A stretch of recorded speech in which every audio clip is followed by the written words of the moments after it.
What's interesting is you're talking about what you like. You like the job, like managing people. Talked about what you didn't like. Some of the early managers, you learned a lot on what not to do. You haven't mentioned anything about customers yet. So I'm curious, what was your experience with customers? Anything that you liked about customer managing or dealing with customers, or anything that was challenging about dealing with customers? Well, there's always going to be the bad customers. That's just in every industry. There's always bad customers. They always think that they're right or sometimes, and then it's just difficulties and managing that. But as a manager, when there is a dispute with a customer, basically you're the one called on to manage it and to fix it. And sometimes that can actually be better, because then you get to neutralize the situation rather than like the hot-headed employee. Because I've had that in many cases where the employee does not do it very well, or they get agitated, which you don't want to get agitated back, because that just creates more conflict. But sometimes customers can be great, and that's something to always notice. Like, you can always have a regular, like we always have a regular at Jersey Mike's that comes in every single day at the same time. Really? It's the same thing, sits in the same place. Is this lunch or is this dinner? This is lunch. Okay. Comes in at like 11:30, sits in the same spot, gets the same thing every day, and he's great. But there's always those other customers. But you gotta know, is the better customers are gonna stay longer.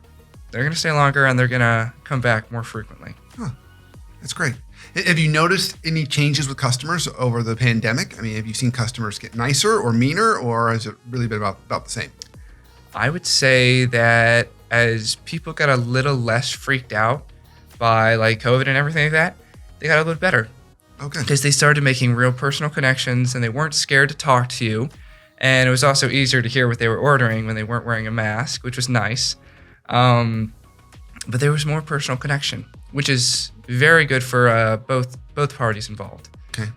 Makes you feel less like a robot. Yeah, that's great. So just in a measurable way, have you seen, overall, generally, have you seen tips go up, tips go down, or tips stay about the same?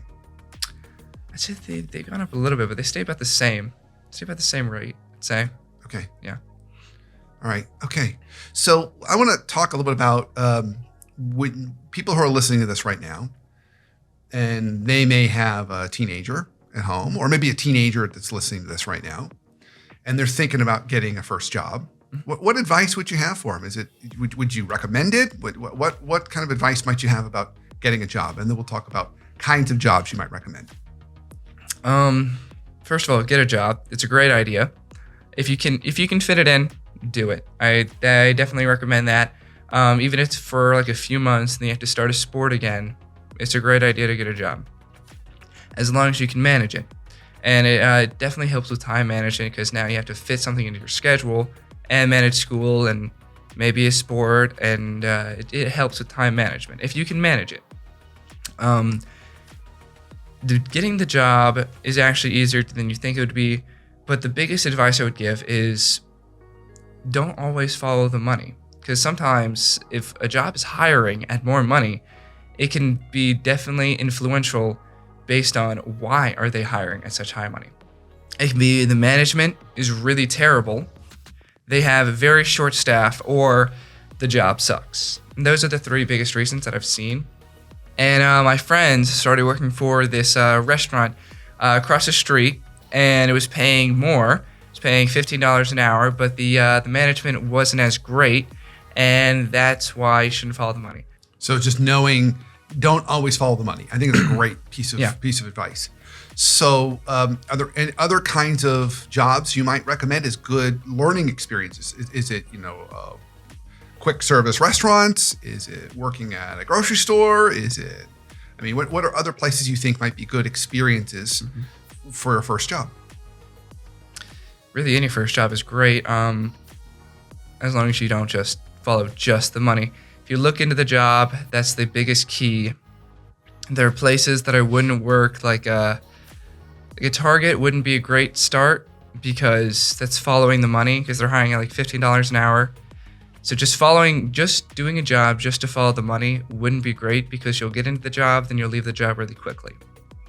So going to a place where you can work your way up is a great way to go.